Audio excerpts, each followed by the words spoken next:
الحمد لله رب العالمين ثم الصلاة والسلام على أشرف الأنبياء والمرسلين نبينا محمد وعلى آله وصحابته أجمعين. السلام عليكم ورحمة الله تعالى وبركاته. لما خيارتا يا أهل شرفك الصوماليات من جوجتان وايد السلام يا وغرينك يا مركلة سخاص وحن السلام يا ريرس السي أفر غضب وكوب ما ربنا حكينا هذا بإذن الله كريم مركه هراء aan ku bilaabay geerida Faarax Aydiid oo Ilaahay subhanahu wa ta'ala uu naxariisto jannadii firdawsana Ilaahay subhanahu wa ta'ala ka waraabiyo oo cidda dhagartaas iyo shidadaas maleegtayna Ilaahay subhanahu wa ta'ala inuu fadeexeeyo oo banaanka keena baan weydiisanayaa. qodobka labaad waxaan ka oran doonaa dawladda SSC iyo hawsha u taala. qodobka saddexaadna waxaan ka oran doonaa khudbadii ninkii la oran jiray Mudane Ciro. qodobka ugu dambeeyana waxaan wax ka oran doonaa wareysiga xiisaha badan ee siyaasiga weyn ninka la yiraahdo Maxamuud Shido, siyaasi 27 sano aamusnaa oo runtii su'aalo badan laakiin qadiima ka jawaabay. marka hore Faarax Aydiid iyo geeridiisa bacda tacsi waxaan rabaa inaan dhahdo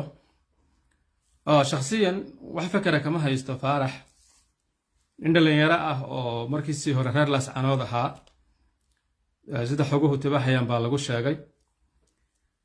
lamana hubo dirajada la gaarsiinayo oo ah khabiir amni arinta cadeyn ma hay anigu shaqada la sheegay inuu dawladda Itoobiya u hayaan aniga waxay ugu dambeysay dadka teetalada gaadha oo dawladda Itoobiya shaqooyinka u haya inaanay dadka si easiya u dhex socon markay ama Garowe joogan ama Laascaanood joogan ama Hargeysa joogan dadkaas dad caadi ma ahayn oo bulshada sida u dhaxgala waxay ahaayeen dad meel gaar ah oo mucaayana taga dad had iyo joor ilaalo ay la socoto dad feejigan oo aan kaligood socon aniga igu dambeysay wadanka markii ay igu dambeysay ma garanayo de wadanka in sax hada la isu dhaxgalay kiiskiisa waxay ugu maqaala ah inay saddex dawladood gacanta ku hayaan dawladda uu ka soo jeedo oo Ethiopia, SSC iyo Puntland intuba sidii sabana waxana waa assassination oo waa dil qarsoodi ah oo aad u falxun berigii aan wadankan iyaga waxaan ku soo degay tuulo yar markaas waxa la sheegay tuulada in nin lagu dilay waliba reer SSC ah waa Canada kadibna dawladda Canada kiiska ilaa hadda waa baaraysaa ninkii waxa la yiri Soomaaliya uu tagay ninka dilay si xaragale buu u dhaafay gobolkoodii buu tagay waxa la yiri ninka sidee u disay wuxuu yiri dawladda Canada garaweysan uu dilay xaqini dan meedin yahay saaxiibayaal war xaqayga nasiib la yiri xaqi bixiyay marka waxana waa assassination baaritaankuna uu dheeraan karaa Ilaahayna subhanahu wa ta'ala uu soo dadajin karaa waxaan u maleynayaa inay ku haboon tahay dadka cagta ugu haya dawladda oo baacsanaya ma la hadlo ma la qabto ma la sheego waxa wax sax ma ah assassination kan dadkii sameeyay uguma talagelin in waxaan si easy loo soo helo marka waa in dulqaad la yeesho waana in dawladda shaqadeeda loo daayo ninka Ilaahay uu naxariisto u dhintay Rabbana subhanahu wa ta'ala waxaan weydiisanaynaa in uu xaqiisa burburiyo. qodobka labaad dadka reer SSC waa inay ogaadaan inay dawlad noqdeen mar hadaa dawlad noqotay waa lagu soo duulayaa waa lagu caayayaa hadii la doono waa lagu weerarayaa hadii la doono qaraxya lagu dhigayaa madaxda laga leenayaa waa lagu sumcad xumaynayaa waa lagu burburinayaa waxa soo dhan waxa la rabaa dulqaadkeeda inaad yeelatid jawaabta ku haboon aad bixisid inaad dulqaadkeeda yeelatid jawaabta ku haboon aad bixisid anigu xogaha sirdoon oo ama Garowe ka soconaya ama Hargeysa ka soconaya oo SSC ka dhan ah inta ugu badan oo aan ogahay cidna uma sheego hayalay waxa la rabaa waxan la iska shaandheeyo wax kasto lagu sheego aad maqashid in la soo ratid ma ninkii baan arkayay walaw qodheedo aan kamid ahaa Faarax Cabdulqaadir anigu hadda kuma haysto kiiskan uu sheegay maxaa yeelay wariyaashu waxay u tartamaan nin waliba inuu warka freeshka isagu soo helo anigu Faarax Cabdulqaadir waxaan ku qoonsaday waxay ahayd dagaalkii boqordarkayn oo uu ku sheegay in firdhiya dadkiisa ku leynayo dhul aan seeris bulsho lahayn laakiin dagaalkaasi mabda'iyan waa la yaqaanaa wuxuu u soconayo dagaalka SSC ay ku jirto ma aha dagaal beeleed mana aha dagaal dhul lagu doonayo waa dagaal ku salaysan dalka Soomaaliya inaan la kala goyn oo lagula dagaalamayo gooni ogaasatada waana dagaal uu Faarax Cabdulqaadir ka qayb qaatay abaal weyn anigu shakhsiyan aan uga hayo waana dagaalkii lagu xaqiijiyay guushii ay arkayseen ay Soomaaliya isugu timi laascaanada isdhex yaacday anigu Faarax Cabdulqaadir qodobkaasaan ku haystay laakiin kuma aanan haysan warkan muxuu u soo sheegay walow maadaama dadku ay muslimiin yihiin qofka looga fiican yahay dadka inuu ka nixiyo oo warka sida loo soo qoray iyo sida la isugu aadiyay iyo warqadda la soo raaciyay waxaasoo dhan waxay ahaayeen waxaan sax ahayn marka dad yahow niman yahow iyo hablo yahow istijiya dowlad baad noqoteen assassination baa laydin dhigayaa qaraxyaa laydin dhigayaa haddii la doono waa laydin soo weerarayaa inaad dowlad noqotaan ilaahay subxaanahu wa tacaala kaliya baa doonaya inaad dowlad noqotaan ilaahay uunbaa raallikaa subxaanahu wa tacaala inaad guulaysataan ilaahay iyo dadka in yar baa idin jecel qodobka tacsida Faarax iyo geerisa Sakornia dowladda SSC waxa looga baahan yahay marka ugu horeysa waxaan qabaa dhinaca warfaafinta anigu aan wasiirka dhaliilayn dhinaca warfaafinta iyo xidhiidhka ay media la leeyihiin active ma aha hadduu wasiirku always busy yahayna waxaa la rabaa inuu jiro qof agaasimo ah oo saxaafadda xirfad u leh oo dadka la hadla kiiskan waxay ahayd in dushiisa lagu qabto shir jaraa'id oo dowladda ay ka hadasho oo ay yidhahdaan kiis foolxun baa dhacay assassination weeyaan baadhis baa la gelinayaa dadku dulqaad ha muujiyeen xaaladuna waa caadi waxaani wax dhaca weeye wax dunida sidiisaba qofku hadduu taarget yahay ama mashiinada noocaas oo kale alla fulinayo waa wax lagu talagalo oo loo toogahay weeye laakiin 24 saac kadib aan hadda waxaan arkayay taliyihii booliska oo hadlaya waliba dhowr eray oo kooban yiri dowladda waxaa laga rabaa inay dhinaca miidiyaha iska hagaajiso oo warkeedu ama wiigla ha noqdo ama daily ha noqdo ama 3 casho ha noqdo in warkeedu uu noqdo war mufassala oo dadku ay helaan shaqada ay haysato oo baadhista asoomaa idina cagta uma saari karto waqtigeeday qaadanaysaa si miir qabtaa loo baadhayaa waxay ila tahay taade anigu baadhe maahee tala ka bixin maaye dowladda waqti ha loo siiyo qodobka saddexaad waxaa hadlay oo khudbadeeyay oo khudbadda waliba aad loo sugayay oo ummadda Soomaalida iyo reer Somaliland ba ay aad u sugayeen ninkii la oran jiray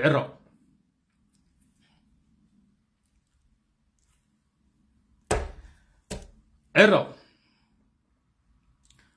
runtii professorkii Amar wuxuu sheegay wuxuu yidhi sidii khudbad looga sugayay shuban biyood bisiiday wada shuban biyood anigu oran maayo ma oran anigu Amar yidhi maxay yeelay wadadii uu maray Siilaanyo tii uu maray Nariyaale tii uu maray Cigaal tii uu maray Biixi halkii uu ka mis aabay laba gudaniyo qaran baan ahaan jirnay wama ila dalik waxaan loo fadhiinde gabadhii la oran jiray gabadhii qiimaha badan la oran jiray Faadimo Ibraahim waxay tiri war waxaynu dooranay maxaa Allah naxariisto ninkii la oran jiray Sooraan maxay yeelay ninkan waxa laga rajaynayay inuu luqad ka bedelan ku hadlo dadkiisa inuu runta u sheego inuu ka badbaadiyo wadada halaaga iyo beenta iyo kibirka oo wiilka maanta 34 sano jira oo bilaa mustaqbalka ah bilaa shaqada ah bilaa waxbarashada ah bilaa baasaboorka ah uu run u sheego intuu geesinimo isticmaalo laakiin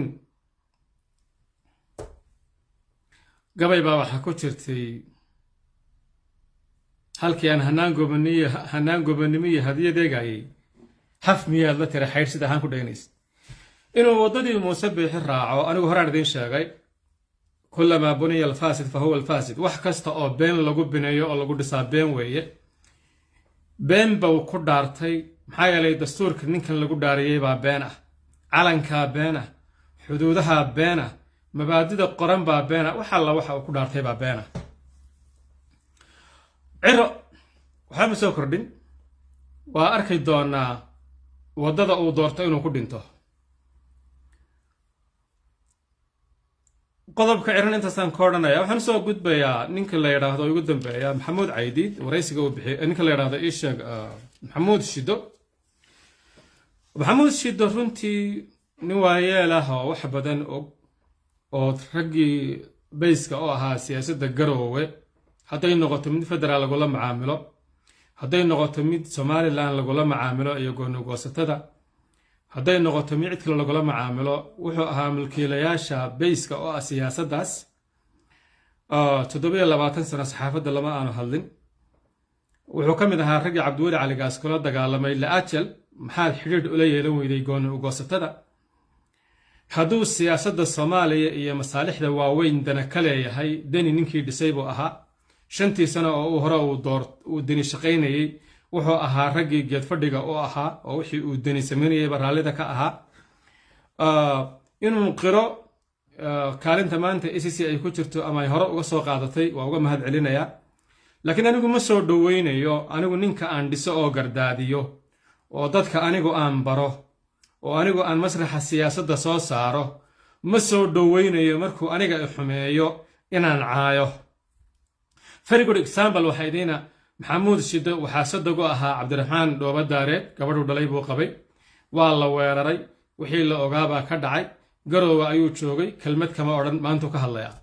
gabadha la yidhahda sacdiye salaad ee guddoomiyaha baarlamaanka ku-xigeenka ka ah boosaasay ka soo degtay diyaaraddaa lagu celiyey intaasoo qof baa lagu dilay kelmad kama aanu odhan maantuu ka hadlayaa waxaa soo dhammay markaad fiirisid ma aha wax la aqbali karo oo laga dulqaadan karo siyaasadda soomaaliya maanta iyo maalintii puntland la dhisay cabdulaahi yuusuf wixii ka dambeeyey garoowe waa lagala dagaalamayey waa laga burburinayey waa laga horjeeday not only deni ma aha si cabdulaahi deni keliya waa qaacido nimankaasi ay leeyihiin waa wax u qoran oo meenu yaalla inaanay soomaaliya dhanna u socon raggii jaangoynayey oo qorayey oo raallida ka ahaa buu ka mid ahaa inuu maanta siciid cabdulaahi deni kusoo koobo waa cadaalad darro siciid cabdulaahi deni baa waxaan ku haystaa anigu limaada nimankii aad dooratay oo aad la gashay kontoniya afraad iyo boosaaso oo xildhibaanada ahaa maanta aad ugu caayaysaa dadka iyo qofkii la kulma maxaad ugu caayaysaa xasan shiikh oo adigu aad garoowe keenteen oo u heesteen oo u ducayseen oo u cayaarteen oo doorateen maxaa maanta qofka isla taaga u caayaysaan deni baan waxaa ku haysanaa marka maxamuud shido kama aqbalayno inuu siciid cabdulaahi deni maanta caayo waxaan rabaa inuu hoos u dhigay oo uu iska fogeeyey oo uu ka jawaabi waayey xiriirkii kala dhexeeyey somalilan kaa mid la qarin kara maaha laakiin cafallahu camaa salaf wixii ka horreeyey right now ee snm iyo goosatada ciddii la shaqaysatay cidina kiisuma haysato nimanaan walaalanahay ilmaadeer nahay deris nahay dadka iska xigno weeyaan nimanka reer nugaaleed laakiin waxaan rabaa dadka inaan u sheego cidda u khaaska ah ee la xidhiidhaysay ee la macaamilaysay ee gacanta sare lahayd ee snm goosatada dacaminaysay 99% reer nugaaleed bay ahaayeen laakiin hadday maanta ka toobad keenaan oo iska daayaan nimanka la macaamilkooda oo waxa la isu yahay iyo soomaalinimada limaada saa waxaan u leeyahay waxay ahayd maxamuud shido haddii uu go'aansaday inuu saxaafadda hor yimaado inuu midnimada soomaaliya ka badheedho gooni ugoosatada shidada badan dhibaatada badan waddanka ka geysatayna kelmadda kaga habboon u yidhaahdo waxaa muuqata oo aan qarsoodi ahayn inuu u tudhayo oo uu u hamranayo oo uu ka xishoonayo limaada waa xidhiidhka uu la leeyahay ama uu la lahaan jiray saa darteed waxaa la rabaa siyaasiga soomaaliya u naxaya ilaahay qura inuu ka cabsado daalimka iyo tuuga iyo gooni ugoosadkana inuu toosh la yaqaano ku ifiyo maxamuud shido waraysigiisa waa sugayaa markuu soo dhammaado haddii la yidhaahdo waxaana rabaa inaan barnaamij ka guda dheer ka sameeyo waxaan sugaynaa maxamuud shido wax badan buu runta ka sheegay laakiin weli waxaanu ka hadlin halka ay puntland u dhimanayso puntland maanta dadkeedii ma hadli karaan way kala qaybsan yihiin gantaalaha israa'iil baa lagu rakibayso garoonka boosaaso weli kelmad kama uusan oran I think inay soo socoto waraysigaas ha soo dhammaado waa sugaynaa waxaan kaga baxayaa 2 nin oo saaka aan dhageystay oo garoowe nimanka ka shaqaysta ah macalinkaygii daawud maxamed cumar daawud bisinle waa ixtiraamaya waxaan rabaa daawud inaan ku idhaahdo saaxiibkay macalinkaygii ixtiraam weyn aanu hayo baad ahayd weli magacaaga kama sheegin miidiyaha gaarna waynu u xidhiidhnay laakiin weli lixajalo badan baa iga kaa haysa waxaan rabaa inaan kuu sheego kow aqoontii aan ku lahaa adiga waxay ahayd inaad ahayd nin dhisan oo diin ahaanna u dhisan oo culimo ah maadi ahaanna u dhisan waana kaalahan weynaa sideedaba waxa maanta Soomaaliya ka socda inay qayb ka noqotay waase ka noqotay oo ma aad yaraysan Puntland iyo federaal labadaba waqtiyaa soo maray adiga oo wasiira aanay dhicin inaad booqatid degmo kamida dhulka inagu aynu deganahay raalina way ku ahayd waxa laga yaabaa inay duruuf iska jireen dacadu baa waddanka gacanta ku haystay waxaad kaga duwan tahay nimankaas waxa weeyaan weli waa dowdahay maxaa yeelay dadka reer SSC abaal badan bay ku hayaan jiilal badan oo aad wax bartay oo aan dhaliishaada jeclayn baa jira reer Puntland ama reer SSC dadka halkaas magacyadaas waa magacyo feego hordhawaan lala baxay dadka wada dhalasha ka dhaxaysa intay nool yihiin baag up bay isu ahaanayaan cadow iyo nacab way iska kaashan doonaan adiga iyo ninka aad la shaqaysid iyo midna ma jaangoyn karo waxay isu noqonayaan iyo baag abkooda kuma xidhna in ma jeerteen haddaan hadalka afka ku cadeeyo inay ma jeerteen dhulbahanta baag ab u ahaadaan kuma xidhna siciidani waa waxay dadkani u wada dhasheen inta ay dunida noolaayeen baag ab bay isu ahaayeen wayna isu ahaan doonaan intay nool yihiin سعيد عبد الله دينا بريبو تجي دونا سيدا فرول وتجي عبد الولي قاس وتجي عدم موسى عبد الله الله حريستا أي وتجان بو تجي دونا أذيك شخصيا يا بيرسونالي داودو وحن كلها هي استباق بو